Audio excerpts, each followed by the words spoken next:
Olá, no Papo com o Editor, o broadcast entrevista o senador Alexandre Silveira, de Minas Gerais, que é um membro da Executiva Nacional do PSD e uma das lideranças do partido no Congresso. Comigo, Eduardo Ogaira, repórter do broadcast político em Brasília, a quem eu agradeço pela companhia. Muito bem-vindo, senador, e muito obrigado por aceitar o nosso convite do broadcast político. Eu que agradeço a oportunidade, queria aqui ressaltar a credibilidade do Estadão, que faz uma informação séria aos brasileiros. Senador, a aliança do PSD com o PT está consolidada em Minas Gerais, mas chegou a ser ameaçada aí pela resistência, agora vencida, do deputado federal e líder do PT no governo, que é o Reginaldo Lopes, que queria ser candidato ao Senado. O que foi fundamental para essa aliança se concretizar? Essa aliança, Eduardo, era Gustavo, era uma aliança muito natural, já que o atual governador de Minas Gerais ganhou a eleição muito alinhado com o atual presidente da República.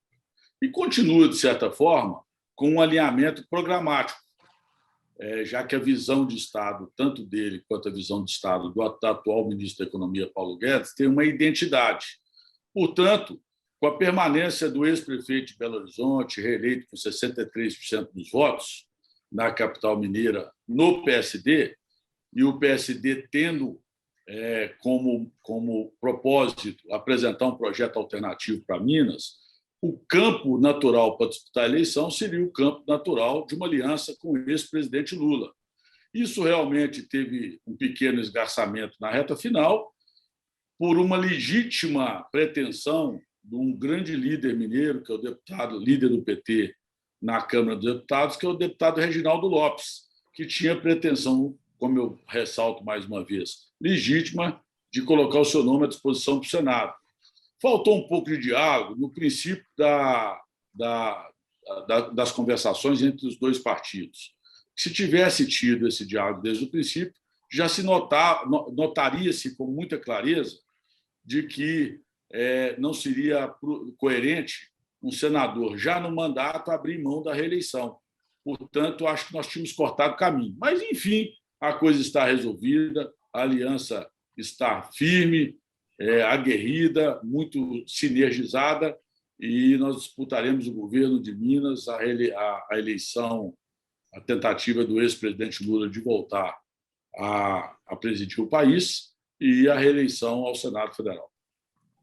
Agora, senador, antes do senhor entrar nessa aliança com o PT, essa aliança ser concretizada, o senhor chegou a ser cotado, inclusive, para assumir a liderança do governo do presidente Jair Bolsonaro no Senado. Eu queria saber quais eram ali qual era o teor dessas conversas, se isso realmente aconteceu, por que não deu certo, e como é que foi essa migração, se existiu, desse arco bolsonarista para uma aliança com o PT em Minas Gerais.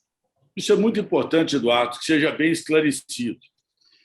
Na verdade, houve uma sondagem, sim.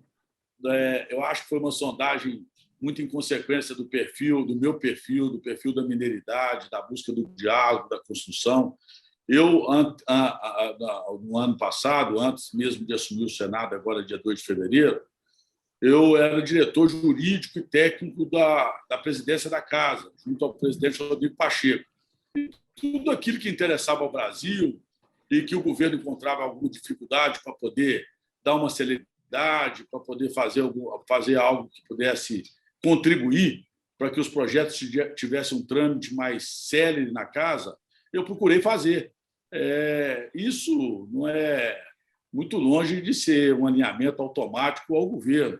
Era apenas uma contribuição dada para que, nos grandes projetos que interessavam a nação brasileira num momento tão difícil de pandemia, pós-pandemia e guerra. Em consequência disso, o nome nosso foi realmente ventilado por uma boa parte dos ministros e eu fui sondado para poder, e o presidente deixou isso inclusive público no exterior, eu fui sondado para a possibilidade de assumir um mandato e ser líder. Mas tem uma coisa que eu quero aqui ressaltar para que não fique nenhuma dúvida, não há nenhuma transição. Qualquer um que resgate o meu discurso de posse no dia 2 de fevereiro vai notar de forma cristalina que eu tenho uma divergência insuperável na questão econômica do atual governo. No meu discurso de posse, eu falo que o fosso social aumenta muito, que o ministro da Economia é pouco criativo, muito conservador, ele conhece pouco a realidade das diferenças do Brasil. Eu até faço uma comparação de que o ministro Paulo Guedes, com certeza, saiu de Chicago para Faria Lima. O sapato dele nunca deve ter visto poeira em Minas Gerais, poeira no Brasil, porque é uma política muito conservadora que não reconhece as necessidades sociais tão latentes que nós vivemos hoje. A fome campeia pelo Brasil. Hoje mesmo nós assistindo, acompanhando as pesquisas nacionais, nota-se que temos 33 milhões de pessoas sem condições de se alimentar diariamente. Essa questão da inflação toma conta da agenda nacional, angustia muito o Brasil.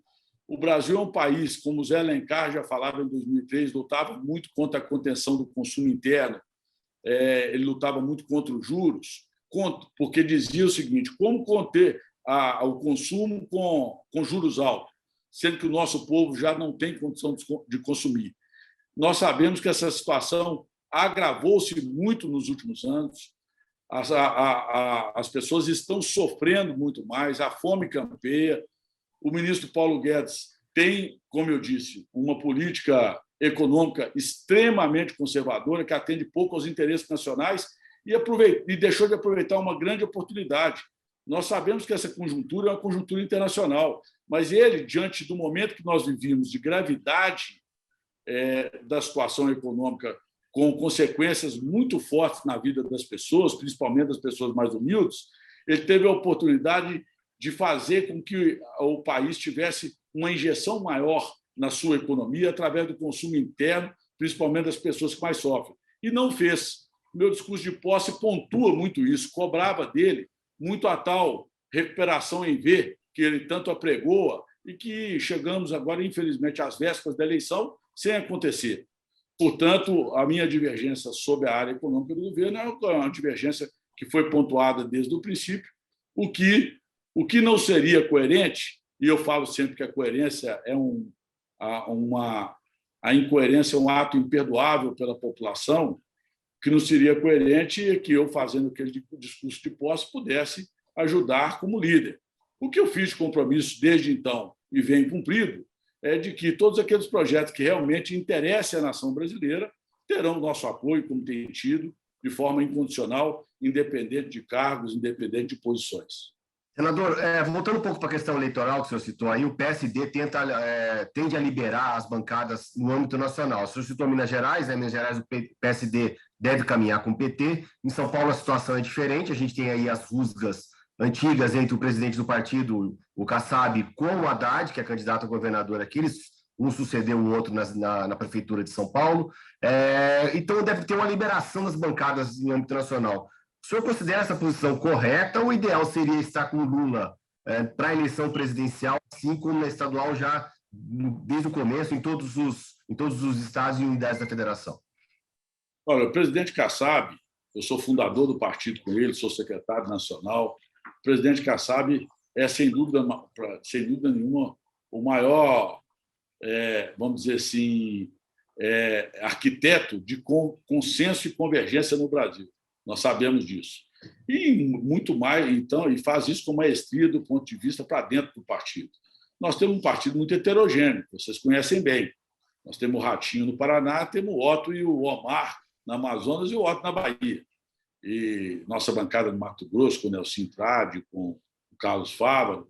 Então, a bancada federal, na sua maioria, hoje, ainda, mas eu vejo que isso vem perdendo força, ainda é uma bancada que preferia estar com o Bolsonaro, e, portanto, por isso é que o Kassab perseguiu, e isso é público e notório, durante mais de um ano a construção de uma candidatura própria. Primeiro, que ele acreditava que era importante para o país se apresentar uma terceira via, um projeto moderado, que buscasse trazer o país para uma política de menos esgarçamento ideológico. Nada contra quem faz essa política, mas eu acho que é uma política que não contribui do ponto de vista prático para a sociedade brasileira. O que nós precisamos discutir no país são os problemas reais. Os problemas reais é a geração de emprego e renda, fortalecimento do agronegócio, seja do pequeno, do médio, do grande produtor, infraestrutura, e diga-se de passagem, eu que conheço da área, que fui diretor-geral do DENIT no primeiro mandato do governo Lula, convidado pelo vice-presidente Zé Alencar e convocado pelo presidente com 32 anos de idade, o mais novo sabatinado da história do Senado Federal, para poder dirigir, para poder tentar minimizar os impactos das rodovias federais, mais de 70 mil quilômetros de rodovias, portos, ferrovias e hidrovias. Essas rodovias andam completamente abandonadas. Eu quero aqui fazer um parâmetro de outra divergência séria que eu tenho com a atual política desse governo, que é a política de desinvestimento que o Brasil vive. Olha, vamos fazer... Em 2005, Gustavo e Eduardo, nós investimos nas rodovias federais do país 5,2 bilhões de reais de manutenção e pequenas restauração de pavimento. Esse ano, o atual diretor-geral do DENIT, tem 1 bilhão e 800 milhões para fazer esses mesmos investimentos. Esses valores de 2005 para cá dariam em torno de 17 bilhões de reais. Ou seja, quando eu vejo as estradas aqui, de Minas especificamente, eu denuncio, faço críticas, que são críticas apenas para alertar, mas denuncio a população mineira que o pavimento das Minas, que é a nova área do país, não vai aguentar as próximas chuvas. Nós não estamos tendo manutenção nas rodovias, os bueiros ápticos estão todos entupidos, as canaletas estão em estado de petição de miséria, a situação é muito grave. E nós sabemos que uma obra rodoviária, que não custa barato, ela, depois que não tem manutenção, ela se deteriora muito mais rápido. E muitas vezes você tem que gastar 6, 7, 8 vezes ali os recursos públicos para poder recuperar essa malha. Então, são questões muito sérias de um processo de desinvestimento que nós vivemos, de uma política extremamente conservadora, que atende muito pouco aos brasileiros, atende muito mais a uma política de pagamento de juros, que ninguém contra a responsabilidade fiscal, não estou dizendo isso, mas todo governo e toda economia tem que ter criatividade. Outro grande mal que nós fizemos, que foi feito ao país no atual modelo de gestão, foi a fusão do Ministério do Planejamento com o Ministério da Economia. Ali, eu que tenho mais da metade da minha carreira pública de experiências no Executivo, a gente sabe que o equilíbrio entre o ministro da Fazenda, que tem que ter uma visão mais holística do Brasil, que tem que planejar a nação brasileira, esse país transcontinental como é o país, com diferenças regionais muito acentuadas, essa fusão fez com que você criasse um super-ministro com pouca visão de nação, com pouca visão da realidade das diferenças, das desigualdades que nós vivemos e, consequentemente, com um poder muito grande decisório que não deu condições a outros, e eu quero aqui ressaltar, bons ministros, como a ministra Tereza, o ministro Rogério, o próprio ministro Tarcísio, de poderem ter uma interlocução mais forte com um possível ministro do Planejamento, que nós deveríamos ter, fazendo com que assim o Brasil tivesse um planejamento de mais qualidade, mais eficiência na aplicação do recurso, mais sensibilidade social e, consequentemente, aquilo que mais interessa, que é resultado. O senador, com todas essas críticas que o senhor tem ao atual modelo econômico, portanto, o senhor considera que a posição correta seria apoiar o presidente Lula logo no primeiro turno ou não? Eu não digo que são duas coisas distintas. Primeiro é a questão político-partidária, que, como eu disse, o presidente Gilberto Kassab sabe fazer com maestria. Ontem mesmo estive com ele à noite em Brasília. Sabe fazer com maestria. A prioridade para ele é ter um partido unido, um partido que cresce organicamente. Ele é uma pessoa que preserva muito a qualidade dos quadros do partido. Ele não quer crescer somente quantitativamente, quer crescer também criando... eu vejo as posições do presidente Kassab aí na reforma do Código Eleitoral, nas reformas de uma forma geral, são todas reformas que as posições dele são sempre no sentido de modernizar a gestão pública nacional, do Brasil avançar do ponto de vista institucional, mantendo, claro, sempre valores inestimáveis e inegociáveis, que é a democracia, a República, o Pacto, o federalismo, são valores que, para nós, são muito caros. Então, o primeiro é a questão partidária, que nós vamos analisar. Aí eu quero aqui deixar explícito isso, que, apesar da tendência a ser a liberação, que isso aí depende do quadro às vésperas da convenção, da conjuntura. A gente sabe que política é muito dinâmico, então não há como se defender uma posição pessoal agora. Nós vamos defender, junto com ele, uma posição institucional que pode ser liberar os estados, bem como pode ser apoiar uma das candidaturas. Tá, e pegando esse gancho, então, no caso de um segundo turno entre o ex-presidente Lula e o presidente Jair Bolsonaro, o PSD vai apoiar Lula? O senhor tem essa garantia? O PSD de Minas, com certeza. O PSD nacional, se eu pudesse, eu podendo dar aquilo que eu acho que a tendência é apoiar a eleição do presidente Lula. Senador, o senhor citou aí as questões, a necessidade de questões de ações estruturais para o país, né? O senhor citou a questão do Ministério do Planejamento, a retomada do Ministério do Planejamento, que desenhava as ações estruturais. O senhor citou o passado do senhor aí no DENIT, né? Todo o trabalho que teve em relação às rodovias, e também citou também a questão das ações que a gente sabe muito bem desde o começo do governo, não tem nenhuma ação estrutural, mas só ação conjuntural e pontual, né? O senhor, inclusive, criticou o ministro Paulo Guedes por não tomar medidas assim estruturais, mas adotar medidas conjunturais. E uma dessas medidas conjunturais adotadas pelo governo foi esse pacote para poder tentar reduzir o preço de combustíveis e de energia no Brasil. Como é que o senhor recebe essa medida? E o senhor acha que essa desoneração é o caminho para resolver essa questão? Com certeza é uma medida paliativa. Não vou dizer que não é necessária, porque realmente a inflação campeia de forma muito vigorosa e tirando o poder de compra das pessoas, em especial as pessoas que mais precisam. E foi outra divergência minha no governo. Assim que eu fui sondado para ser líder do governo, eu me lembro bem das minhas palavras para o próprio presidente, para toda a sua equipe, que eu perguntei qual era a agenda. Que o que mais me interessava naquele momento era saber qual é a agenda de país. Porque eu tive a alegria de ser diretor-geral do DENIT, secretário de Estado de Gestão Metropolitana no governo Anastasia, secretário de Estado de Saúde, sou servidor público de carreira, sou delegado-geral de polícia de carreira de Minas Gerais. Então, não era o cargo que era o atrativo para mim, era o desafio de defender uma agenda. Mas, infelizmente, essa agenda não existe. Eu propus, na época, na presença do presidente da República, do ex-ministro Bento, Minas e Energia, do Rogério Marinho, que era defensor dessa mesma tese, da equipe da economia, com a presença do ministro Paulo Guedes, que os dividendos da Petrobras, que são a parte dos dividendos, que é a parte da União, fossem utilizadas no fundo já criado em 2017 para poder minimizar os impactos da inflação que já estava campeando e batendo as portas do Brasil.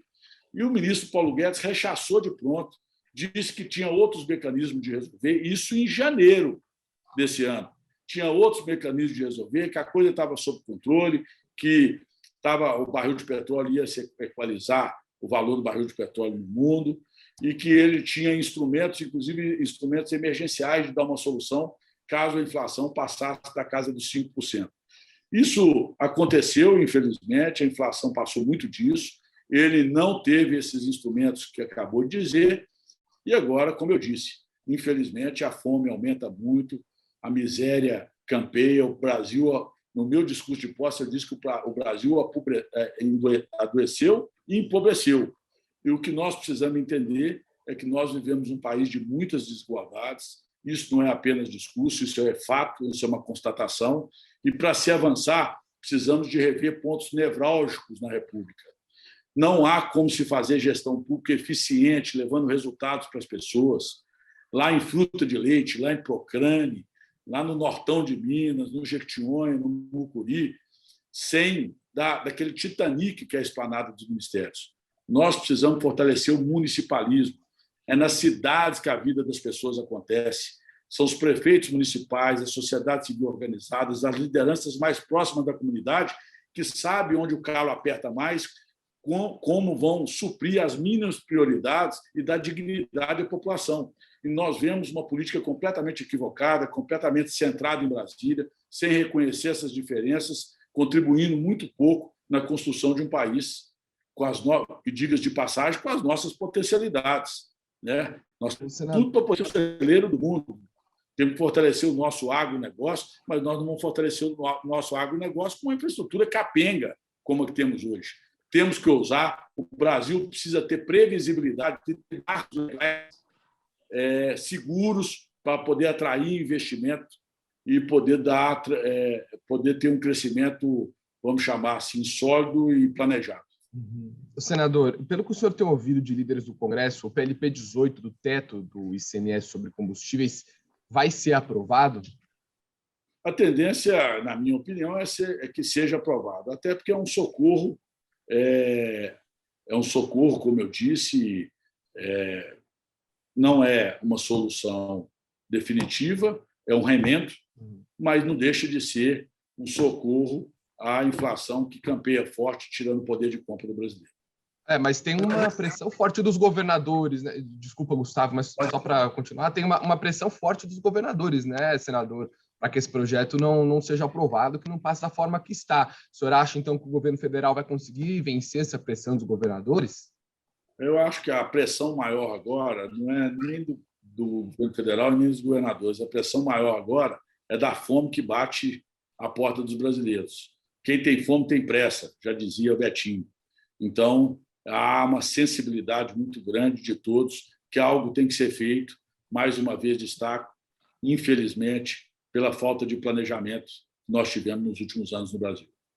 Senador, a gente está caminhando para o fim do nosso programa, mas eu queria fazer uma última pergunta para o senhor. O senhor falou da questão da direção que o senhor exerceu aí no Senado, né, de posições jurídicas. Eu queria saber do senhor aí em relação ao conflito, né? A gente tem um conflito muito grande e cada vez mais crescente, mais incitado pelo presidente da República entre o Executivo e os seguidores do presidente Bolsonaro e o STF e o TSE. Ontem a gente teve um exemplo clássico disso, né? O presidente, logo após a liberação, né, a retomada, né, da cassação do deputado Francisquinho, no Paraná, que é um bolsonarista, ele fez duras críticas aos ministros, principalmente aos ministros Fachin, Alexandre de Moraes e Barroso.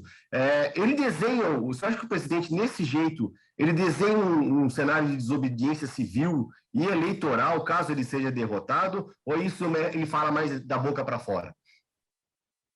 Eu quero não acreditar, Gustavo. Eu acho que nós temos uma democracia sólida, as instituições estão funcionando, não são perfeitas, quero deixar claro. Muitas vezes eu vejo e tenho críticas ao avanço do judiciário sobre deixarem apenas de interpretar a legislação para muitas vezes legislarem, mas também reconheço que muitas vezes isso acontece por omissão do poder legislativo. Então, há desequilíbrios que têm que ser aperfeiçoados. Mas eu sou um árduo defensor do nosso sistema do nosso Estado democrático de direito. A democracia é um valor inegociável pelos quais muitos dos nós perderam, inclusive, a vida. E, portanto, qualquer ataque à democracia nós repudiamos. Eu acho que as críticas do presidente e até as dúvidas que ele coloca sobre o sistema eleitoral, até ele fazer essas críticas da forma que faz, eu acho que não deixa de ser a liberdade que ele também tem de colocar as suas dúvidas, mas o que eu espero como mineiro é que a gente faça a boa travessia, a boa política, a política do consenso, da convergência, da busca de diálogo, da busca da construção de um país mais justo, mais igual e mais fraterno. E, para isso, eu quero destacar que pode ser uma utopia, mas eu sonho que a gente saia dessas eleições, por mais atritadas que sejam, por mais desgastamento que há, com um país unido. O nosso povo tem que estar unido para poder lutar por um país cada vez melhor. Senador Alexandre Silveira, do PSD de Minas Gerais, queria agradecer muito a presença do senhor aqui no Papo com o Editor, queria agradecer a presença do meu parceiro, editor das jornais, Eduardo Gaia, agradecer ao Bruno Nogueirão, que está fazendo a edição final desse programa, e agradecer a todos que prestigiaram mais esse Papo com o Editor aqui no Broadcast Político.